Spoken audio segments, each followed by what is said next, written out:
네, 오늘은 우리 봉독한 말씀을 가지고 거룩한 길이 살 길이다 라는 제목으로 우리 말씀을 같이 나누기를 원합니다. 길은 크게 세 가지의 의미를 담고 있습니다.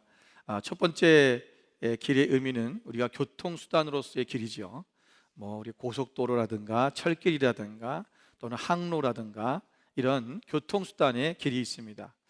두 번째는 우리가 어떤 방도를 나타내는 내가 어떤 방법으로 할까, 어떤 길로 갈까, 어떤 길로 갈까라고 할 때 쓰는 이 방도를 나타내는 그런 길이 있고요. 세 번째는 행위의 규범으로서의 길이 있습니다. 우리가 이 성경에서 말하는 길이라고 하는 것은 우리가 교통수단이 아니죠.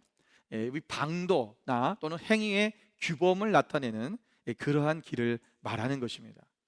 근데 우리가 이 거룩한 길을 가자라고, 거룩한 길을 가야 된다라고 그렇게 성경은 말씀하고 있습니다. 우리가 이 땅에 살아가면서 우리는 이미 어떠한 길로 이미 들어섰습니다. 우리 인생의 길에서 우리의 이미 시작점은 어떤 길로 들어선 것입니다.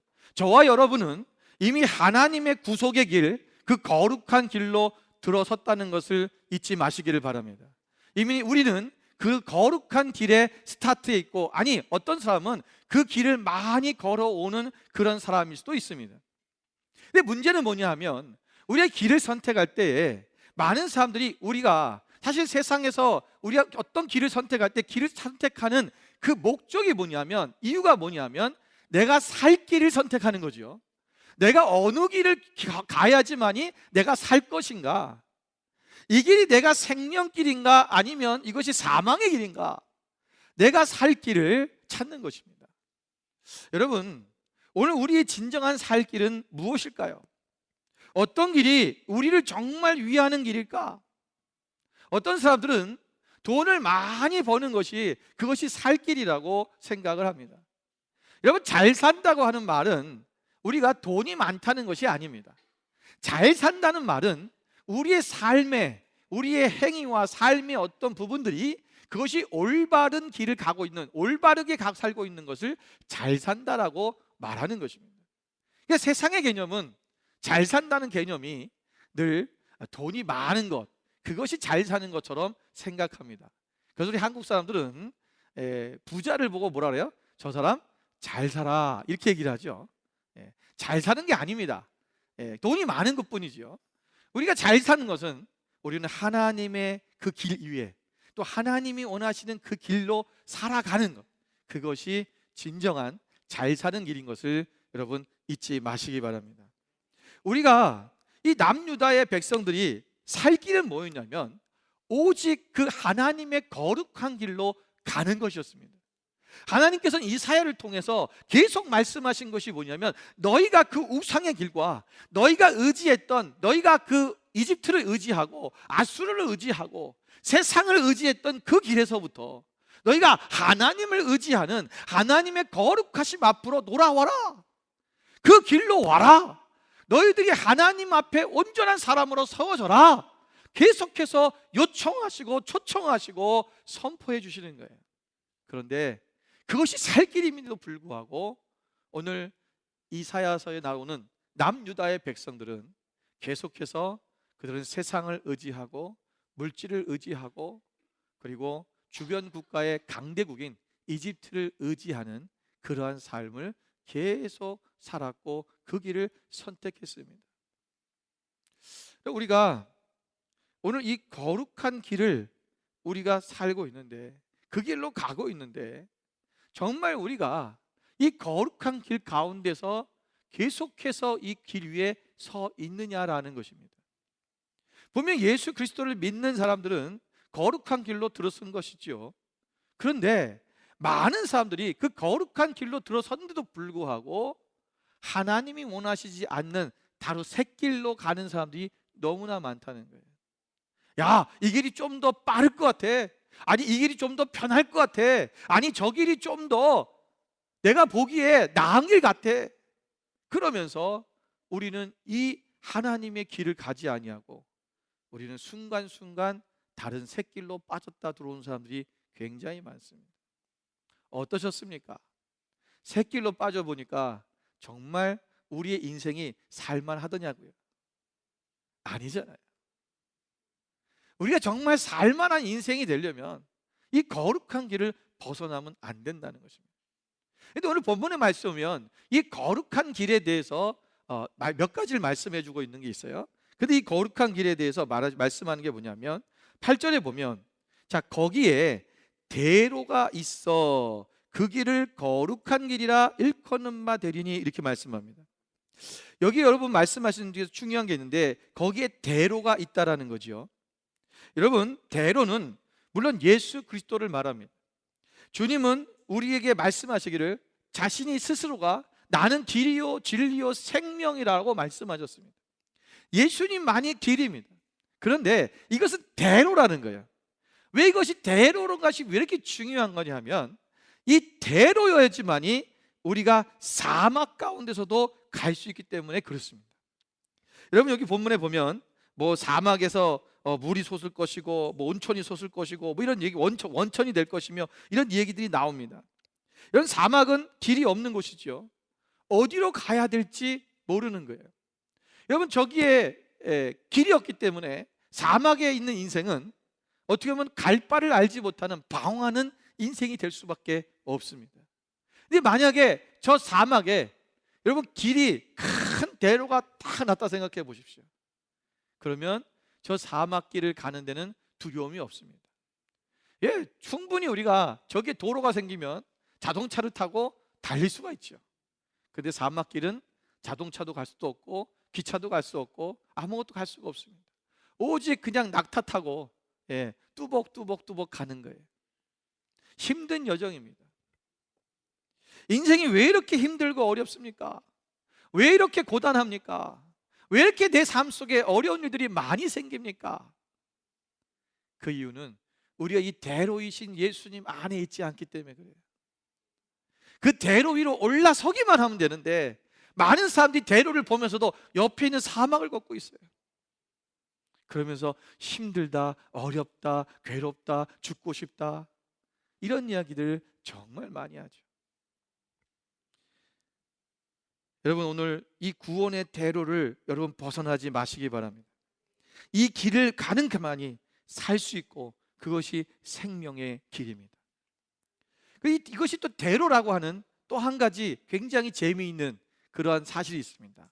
왜 대로라고 표현했을까? 그냥 길이라고 표현했어도 될 텐데, 그냥 거룩한 길이 있다 그러면 되는데 대로가 있다 그랬어요. 왜냐하면 여러분, 사막에서 이 작은 길은 소용이 없습니다.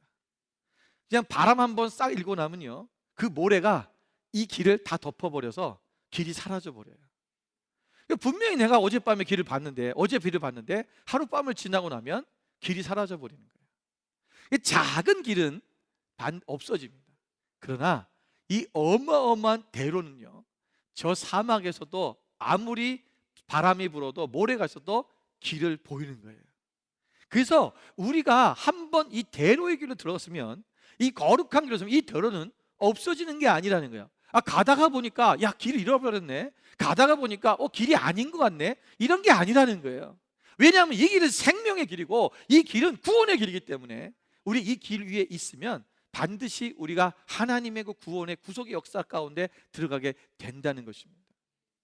여러분, 우리가 히브리서 10장 20절 말씀에 보면 그 길은 우리를 위하여 휘장 가운데로 열어놓으신 새로운 살 길이요, 휘장은 곧 그의 육체니라 그랬어요. 여기서 예수님은 그 길이랑 예수님을 말하는 거예요. 예수님께서 십자가에 죽으심으로 말미암아 지성소의 휘장이 찢어졌지요. 그걸 열어주신 거예요. 이게 우리가 새로운 살 길이라는 것입니다. 예수님만이 우리의 살 길이다, 생명이다 라고 말씀해 주시는 것입니다.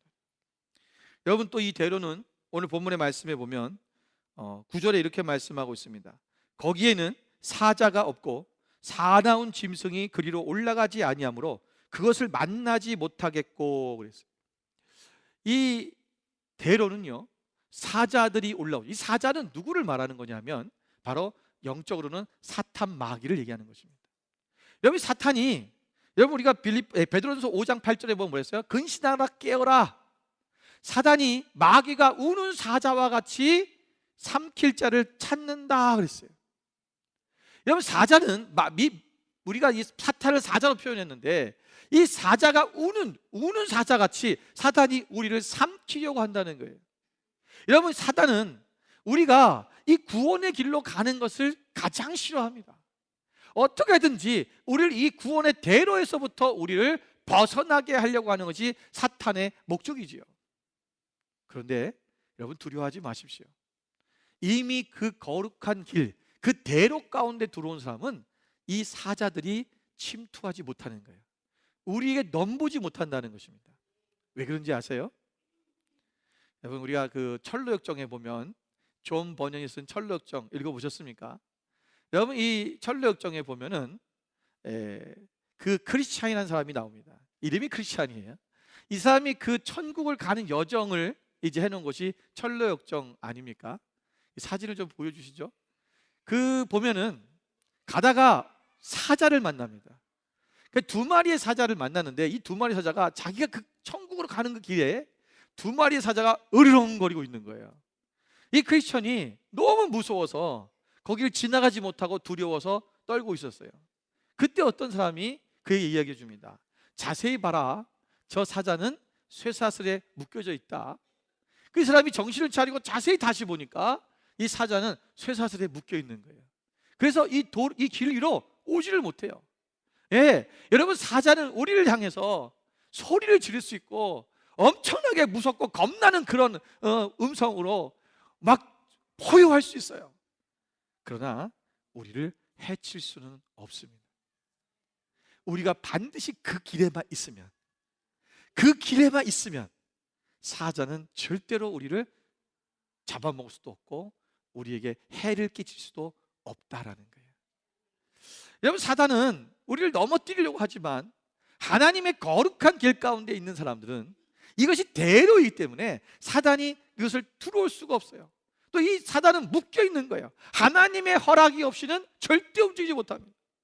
그래서 우리가 마음 놓고 이 대로를 달려가는 거예요. 여러분, 두려워하지 마십시오. 오늘 하나님께서 우리와 함께 하십니다. 하나님께서 우리를 붙들어 주시고 하나님께서 모든 악한 것으로부터 우리를 지켜주신다는 사실을 우리 잊지 마시기를 주님으로 축원을 드립니다. 우리가 절대로 이 길만 벗어나지 않으면 우리가 절대로 사탄에게 잡아먹히지 않을 것입니다. 야고보서 4장 7절 8절 말씀을 같이 한번 보겠습니다. 우리 한번 같이 읽어볼까요? 그런즉 너희는 하나님께 복종할지어다. 마귀를 대적하라. 그리하면 너희를 피하리라. 하나님을 가까이 하라. 그리하면 너희를 가까이 하시리라. 죄인들이 손을 깨끗이 하라. 두 마음을 품은 자들아, 마음을 성결하게 하라. 자, 여러분, 우리가 이 마귀를 벗어날 수 있는 방법이라는 거예요. 여기 보면 여기는 마귀를 대적하라 그랬어요. 마귀를 대적하는 게 어떻게 하는 게 마귀를 대적하는 걸까요? 여러분, 마귀랑 붙들고 싸우는 걸까요? 여러분, 사탄에게 가서 사탄이 그 힘을 잃도록 우리가 할 수 있는 모든 성경적 언어를 다 동원해서 사탄에게 선포하면 이기는 걸까요? 사탄을 도대체 대적한다는 게 뭘까? 많은 사람들이 이 부분을 잘 몰라요. 그리고 무슨 기도로 그냥 우리가 분명히 기도해야죠. 근데 기도로 뭐 사탄을 대적한다 이렇게 생각해요. 분명히 기도로도 우리가 사탄을 영적으로 대적할 수 있어요. 그런데 우리가 진정으로 사탄을 대적하고 마귀를 대적할 수 있는 방법이 뭐냐면 하나님을 가까이 하는 것입니다. 하나님을 가까이 하면 마귀는 우리 근처도 오지 못합니다. 왜? 내가 항상 하나님을 가까이 한 사람은 하나님이 거룩하시기 때문에 하나님과 같이 거룩한 삶을 살게 돼요. 늘 거룩한 그 위치에 있으면 사단은 우리를 넘볼 수가 없어요. 자, 여러분, 우리가 예를 들어서 어떤 사업을 하다가 또는 어떤 일을 하다가 사기를 당했어요. 하나님, 왜 내가 사기를 당합니까? 왜 내가 이 사기 당하도록 내버려 줬습니까? 사탄이 나로 하여금 이것을 망하게 만들었다. 어떤 사람은 그래요. 그리고는 사탄이 공격한다고 영적 전쟁 중이라고 그렇게 얘기하는 사람도 있어요. 내가 이런 일을 당하는 이유가 있어요. 왜 그런 줄 아세요? 하나님을 가까이 하지 않았기 때문에 그래요. 내가 하나님 앞에 가까이 있는 사람은요, 절대로 그런 일을 하지 않아요. 왜냐하면 우리가 사기당할 때 대부분이, 뭐 그렇지 않은 분도 있지만, 아는 상황도 있지만, 정말 대부분의 많은 90%가 뭐냐면 내가 어떠한 이득을 얻기 위해서 욕심을 부렸기 때문에 그래요. 그 나의 욕심이 하나님의 방법이 아닌 세상적 방법을 가지고 하는 것에 마음을 빼앗겨 버린 거죠. 내가 그 길을 벗어나 버린 거예요. 이 길을 벗어나 버리니까, 거룩한 길을 벗어나니까 사기당한 거예요. 결국은 그러면 사탄이 나를 하나님을 하지 못하도록 나한테 공격했다. 아니요. 우리가 하나님을 가까이 하면 절대로 우리가 공격당하는 일이 없어요. 여기 말씀해 보세요. 그래서 너희 손을 깨끗이 하라. 두 마음을 품은 자들아, 마음을 성결하게 하라. 우리의 마음을 깨끗하게 하고 손을 깨끗이 하고, 다시 봐요, 거룩한 삶, 거룩한 길로 가라는 거예요. 그 길에 있으면 우리 안에 이 사단이 우리를 넘보지 못한다라는 것입니다. 오직 이 길은 우리가 구속함을 받은 자만이 갈 수가 있습니다. 여기서 본문에 보니까 8절에 뭐라 했어요? 오직 구속함을 얻은 자들을 위하여 있게 될 것이라 그렇게 말씀하시고, 그 앞에 보면 깨끗하지 못한 자는 지나가지 못하겠고 그랬어요. 우매한 자는 그곳을 지나가지 못하겠고. 자, 깨끗하지 못한 자와 우매한 자는 이 길을 갈 수가 없대요. 자, 우리는, 여러분, 어떻게 우리 깨끗해질 수 있을까요? 우리 스스로는 우리가 깨끗해질 수가 없어요. 우리는 어떤 방법으로도 나 스스로를 깨끗하게 할 수가 없어요. 우리를 깨끗하게 하는 방법은 오직 예수 그리스도의 보혈의 피뿐입니다. 예수님의 그 보혈의 피로 말미암아 우리가 깨끗이 씻음 받았다는 것입니다. 그래서 우리는 그런 자만이 이 거룩한 길로 갈 수 있다라는 거죠. 우리가 고속도로를 가도 우리가 모터웨이를 타면 통행료를 내지 않습니까? 여러분, 그 통행료를 내야지만이 그 길을 다닐 수 있는 것처럼 우리가 이 거룩한 길을 가려면 반드시 통행료가 있어요. 그 통행료가 뭐냐면 그 대가가 바로 예수 그리스도의 보혈의 피입니다. 그 예수님의 그 보혈의 피로 말미암아 우리는 구원을 받고 구속함을 받았다는 거지요. 여러분, 우리가 구속함을 받았다는 것은 우리가 어떠한 대가를 치렀다는 것입니다. 누군가가 대가를 치렀다는 것입니다. 그것을 통해서 우리가 하나님의 나라로 가게 되었다라는 것이죠. 오늘 우리 성도들 모두는 이 큰 구원이, 은혜로운 이 구원이 바로 우리에게 주신 하나님의 은혜로 되었다는 사실을 잊지 말고, 우리가 그리스도께서 우리를 위해서 피 흘리신 그 주님의 그 삶의 모습을 우리가 따라가는 그 삶이 우리 가운데 있어야 될 것입니다. 여러분, 우리는 이 깨끗한 자만이 그곳에 갈 수 있다 그랬어요. 요한계시록 7장 13절 14절 말씀해 보면, 장로 중 하나가 응답하여 나에게 이르되 이 흰옷 입은 자들이 누구며 또 어디서 왔느냐? 내가 말하기를 내 주여 당신이 아시나이다 하니, 그가 나에게 이르되 이는 큰 환난에서 나오는 자들인데 어린 양의 피에 그 옷을 씻어 희게 하였느니라. 장차 우리가 하나님의 나라에 갈 때에 이렇게 묻는다요. 저 흰옷을 입은 자들이 올라오는데 저들이 도대체 왜 어디서 흰옷을 입고 오느냐? 라고 묻는다는 거죠. 그때 이 흰옷이 뭐냐? 어린 양의 피로 씻었기 때문에 휘어졌다라는 거예요.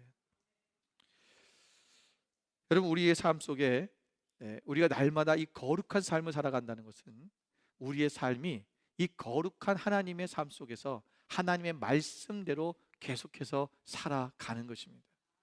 이 거룩성을 잊어버리면 안 돼요. 여러분, 교회는 거룩한 곳입니다. 교회에 있는 구성원인 우리 모두도, 하나님의 자녀들도 거룩한 자여야 됩니다. 여러분, 이 세상과, 우리가 성도라는 말 쓰잖아요. 성도라는 말이 뭡니까? 세상과 구별되었다라는 것입니다. 우리 세상과 구별됐다는 말은 쉽게 얘기하면 세상과 다른 삶을 산다는 거예요. 여러분, 지난번에도 말씀드렸죠. 여기 금요일 날 오시지 않은 분들은 못 들었겠네요. 여러분, 육체의 소욕과 성령의 소욕이 있는데, 여러분, 육체의 소욕은 성령의 소욕을 거스르고 성령의 소욕은 육체의 소욕을 거스른다 그랬어요. 여러분, 성령의 소욕은 육체가 하는 일을 원하지 않는다는 거예요. 여러분, 우리가 어떻게 성령의 소욕대로 하나님이 원하시는 살 수 있을까? 육체가 원하는 것을 안 하면 되는 거예요. 다시 말하면 육체가 원하는 대로 사는 것이 육체의 소욕이에요. 그러니까 육체가 싫어하는 것을 하면 돼요. 그게 뭐냐? 성령의 소욕이에요.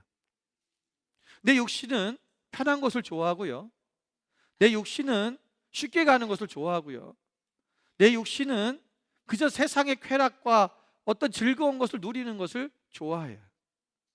성령의 소욕은 뭐냐? 육신이 좋아하는 그거를 안 하면 되는 거예요.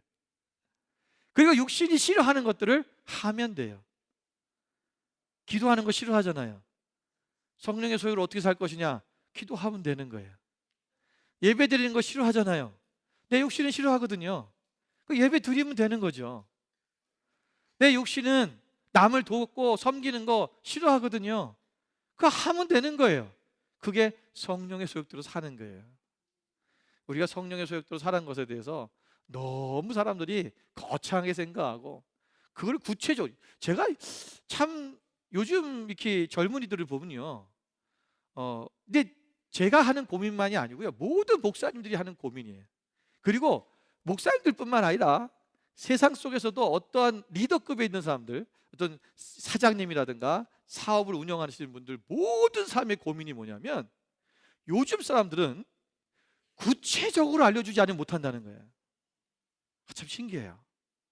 그러니까 너 열심히 일해. 그럼 열심히 일해가 뭔지 몰라요.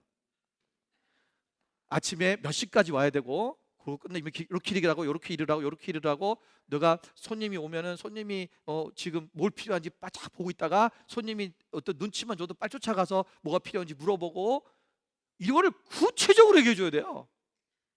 그걸 안 얘기해 주면 몰라요. 열심히 하는 게 뭔지 몰라요. 그러니까 너 깨끗이 해. 그럼 깨끗이 하는 게 뭔지 몰라요. 이거를 어떻게 깨끗이 해야 되는지, 저기 있는 쓰레기는 주워서 여기다 버려야 되고, 저건 이렇게 닦아줘야 되고, 이걸 전부 설명해 줘야 돼요. 신기해요. 근데 제가 보니까 신앙생활도 마찬가지더라고요. 요즘 크리스찬들은요, 구체적으로 얘기해 줘야 돼요. 그래서 제가 요즘 구체적으로 얘기하는 거예요.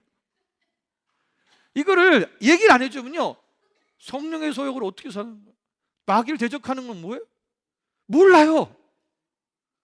그 옛날에는 그냥 알라고 했어요. 그냥 그거를 어떻게 해야 되는지도 모르는데, 사실 옛날에는요, 기도하면서 했어요. 그냥 그게 살아냈다니까요, 옛날 어르신들은.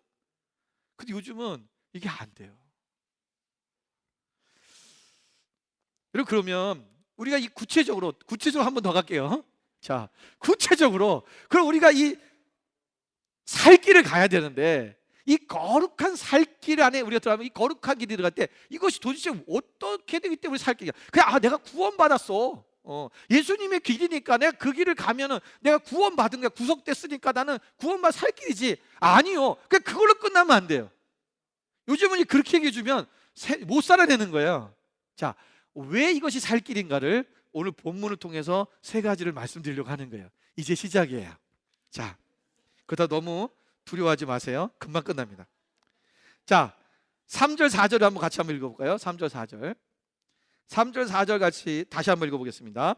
너희는 약한 손을 강하게 하며 떨리는 무릎을 굳게 하며 겁내는 자들에게 이르기를 굳세어라, 두려워하지 말라. 보라, 너희 하나님이 오사 보복하시며 갚아주실 것이라. 하나님이 오사 너희를 구하시리라 하라. 아멘. 자, 이 말씀에 보면, 이 말씀의 전반적인 내용이 뭐냐면, 이 내용은 뭐냐면요, 그 이스라엘 남유다가 지금 그 적국 아수르가 쳐들어와서 지금 그들이 간담이 녹은 거예요. 여기 보면 막 약한 손을 강하게 하라, 너희는 무릎을 굳게 하라, 떨리는 무릎을 굳게 하라, 겁내는 자들에게 이길 굳게 하라. 이 말이 뭐예요? 지금 그들이 뭐 하다는 거예요? 약해 있고 지금 무릎이 덜덜덜 떨려갖고 이게 무릎이 흔들리는 거예요. 너무 떨려서. 여러분 그런 적 있죠?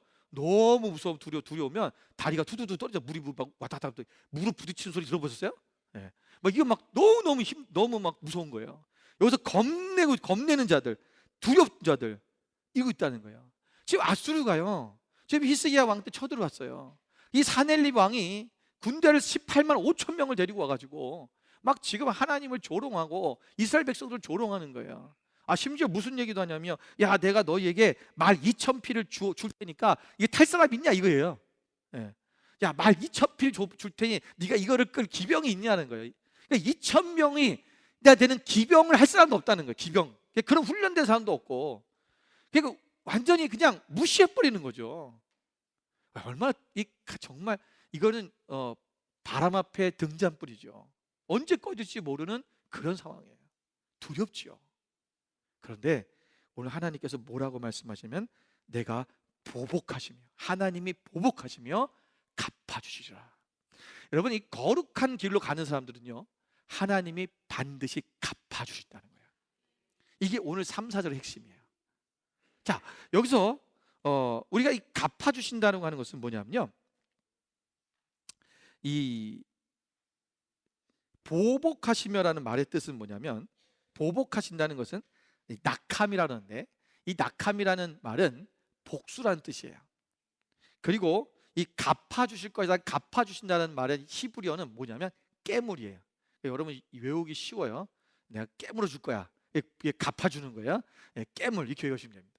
이 깨물이라는 말의 뜻은 뭐냐면은 보상한다는 것입니다. 여러분, 하나님이 우리는 세상에서 인간적으로 우리가 무엇인가를 해서 보복하려고 그래요. 그럼 이건 보복으로만 끝나요. 그런데 우리가 기도하고 하나님의 거룩한 길 안에 있으면, 그리고 하나님이 하실 것을 기다리고 기대하고 그분만 바라보고 있으면, 기도하면 하나님이 보복하시는 것뿐만 아니라 보상까지 하신다는 거예요. 에스더가 이게 이제 이스라엘이 바벨론 포로로 잡혀가서, 그리고 이제 나중에 페르시아로 넘어가고, 그리고 이스라엘이 다시 예루살렘을 회복해서 돌아가고 난 후에 아직도 그 바벨론의 땅에 남아 있었던 사람들이 있었습니다. 이 사람들 중에 남은 사람들이 있었는데, 그 중에 에스라는 소녀가 있었죠. 이 에스더가 자기 삼촌 모르드게에 의해서 왕비가 되었습니다. 그런데 이 나라에 하만이라고 하는 아주 간사한 사람이 있었는데, 이 사람이 이 모르드게가 자기한테 인사를 안 한다고, 왜냐면 모르드게는 성문을 지킨 자였어요. 근데 모르드게는 이 하만에 대해서, 하만이 하만에게 머리를 숙이지 않았어요. 아주 지조가 있는 사람이죠. 그게 화가 나가지고 이 모르드게를 죽이려고 온 유대인들을 다 죽이는 조서를 만들게 합니다. 왕이 거기에 도장을 찍게 하고, 그래서 어느 날 한시에 유대인 모두가 다 죽게 만드는 거예요. 무슨 잘못을 했습니까? 그러니까 유대인들이 아무 죄도 없는데, 어떤 잘못을 한 것도 없고 나라에 반역한 것도 없고 그냥 평상시에 살고 있는데 어느 날 갑자기 다 죽게 된 거예요. 이것처럼 억울한 일이 어디 있습니까? 우리가 신앙생활을 하다 보면 이런 정말 말도 안 되는 억울한 일들이 일어날 때가 있어요. 내가 저거 그냥 어떻게, 자 보세요 여러분, 저 하만만 죽이면 되잖아요. 내가 저 하만만 어떻게 해버리면 되잖아요. 유대인들이 어떤 모의를 해가지고 하만이 출퇴근할 때 뭔가 좀 공격해가지고 그 마차를 뒤엎든지 뭘 어떻게 하든지 하든 간에 뭐 할 수 있지 않겠어요? 그런데 여러분, 모르드게는 그렇게 하지 않았어요. 그리고는 기도합니다. 에스더에게 얘기하죠. 네가 왕비가 된 것은 하나님께서 이때를 위해서 너를 준비시키신 것이다. 네가 왕한테 가서 얘기하라.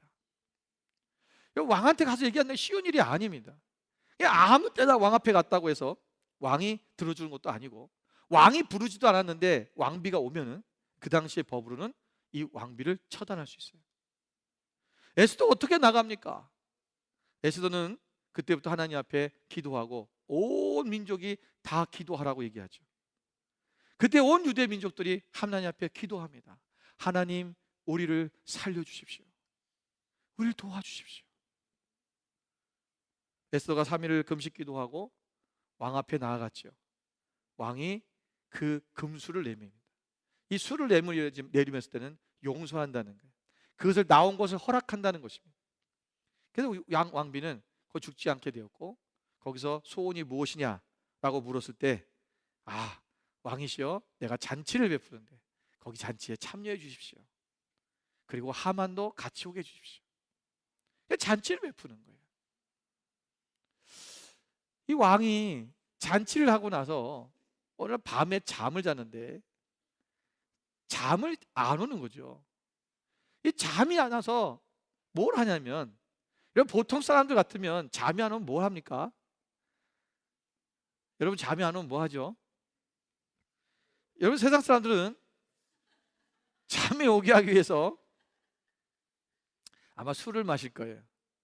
제가 비행기를 타보면 비행기에서 너무 피곤하니까 잠 오게 한다고, 잠 자야겠다고 와인을 마시는 분들이 정말 많더라고요. 예. 제가 어느 목사님도 마시는 걸 봤어요. 근데 이 사람이 술을 마신 게 아니라 뭘 했냐면, 야, 그 역대 일기를 좀 갖고 와라. 자기가 7일을 하면서 이런 어떤 일을 해고 한 거를 이 서기가 다 썼던 것들, 이거를 읽어보라는 거예요. 말도 안 되는 얘기죠. 여러분 잠이 안 오는데 왜 일기장을 읽겠습니까?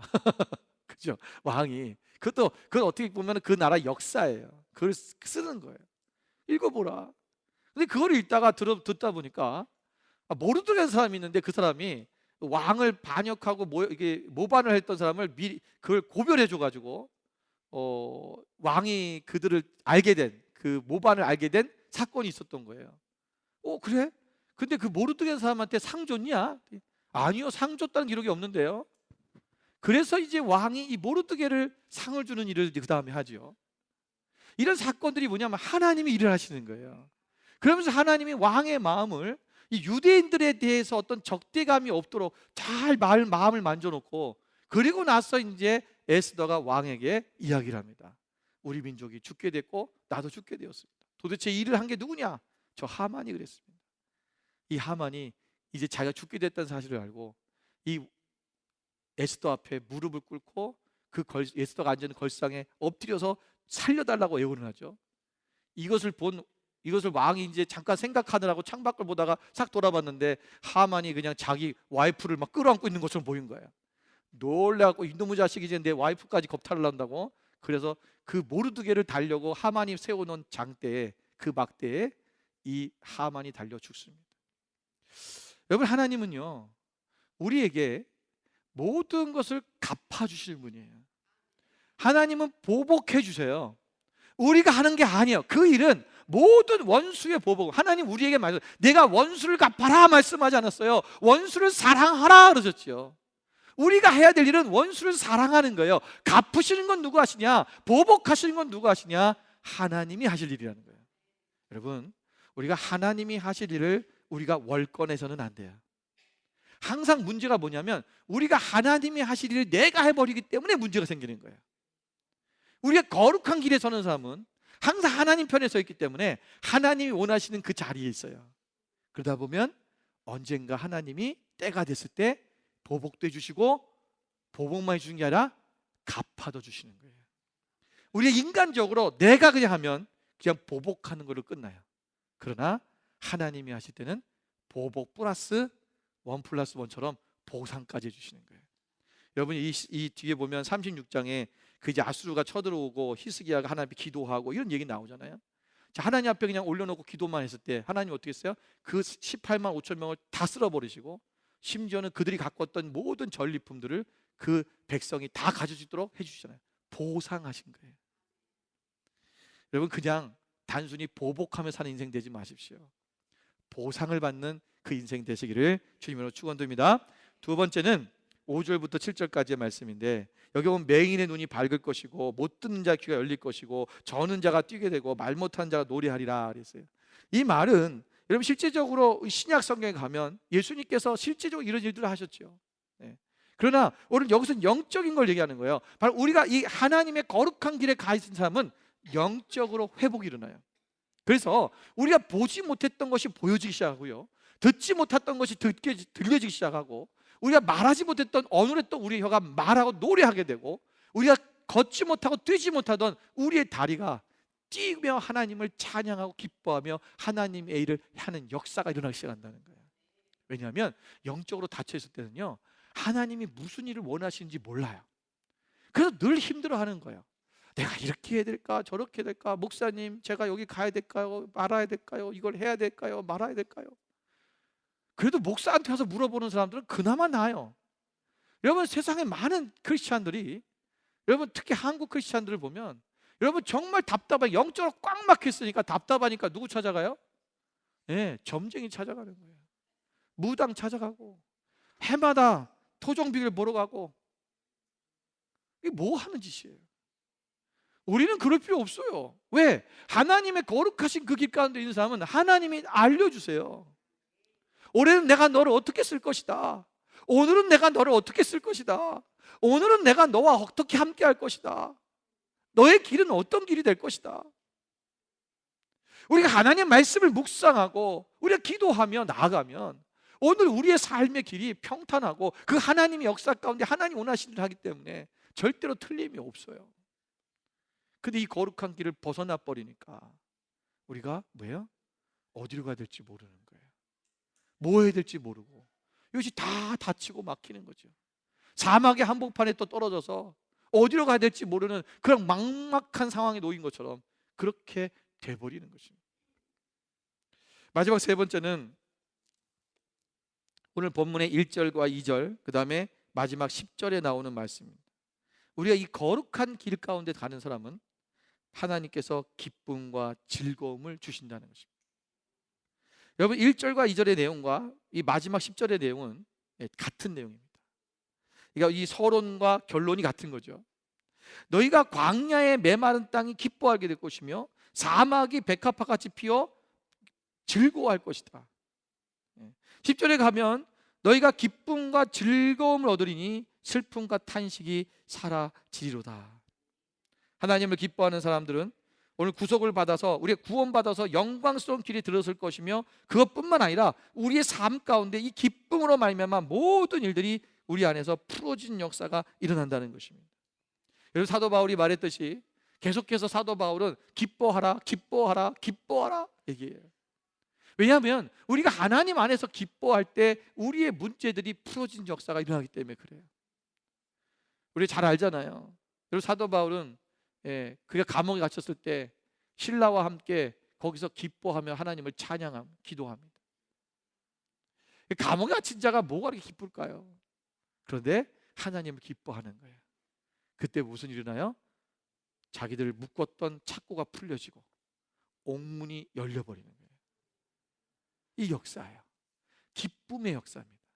그러니까 하나님 안에 거룩한 그 길 안에 있는 사람은 반드시 이 기쁨과 즐거움이 넘쳐나게 돼 있어요. 그래서 하나님이, 여러분 보세요. 우리가 은혜 받았어 이러잖아요. 은혜 받았어. 은혜 받았다는 게 뭐예요? 내가 하나님의 은혜를 받으면 내 마음속에 막 기쁨이 일어나잖아요. 그죠? 왠지 즐겁잖아요. 우리가 그 하나님 안에서 있을 때 내가 오늘 나도 모르게 올라오는 이 기쁨과 즐거움이 막 용솟는 거예요.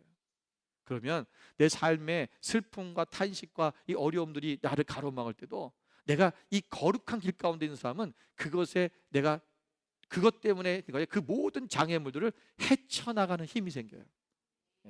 이게 우리가 슬픔과 탄식하는 일이 없다는 게 아니에요.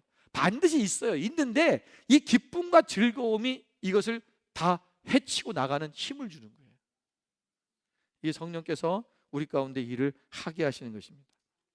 우리가 광야 같은 또 이 마른 땅과 같은 그러한 삶, 정말 우리가 어디로 가야 될지 어떻게 살아야 될지 우리 안에 은혜가 떨어져서 은혜가 떠나버려서 우리가 전혀 정말 기쁨이 없는 그러한 상태로 사는 것이 아니라 우리가 하나님의 그 놀라우신 주님의 기쁨 가운데서 그분의 은혜 가운데 날마다 오직 하나님만을 바라보며 즐거워할 수 있는 그러한 삶이 우리 가운데 일어난다는 것입니다. 여러분, 거룩한 길로 갑시다. 거룩한 길로 걸어가십시오. 그 길을 벗어나지 마십시오. 그 길 안에 있을 때 우리의 삶이 새롭게 될 것이고 우리가 정말 하나님이 주시는 놀라운 그 축복의 길로 달려가게 될 것입니다. 우리 함께 기도하겠습니다.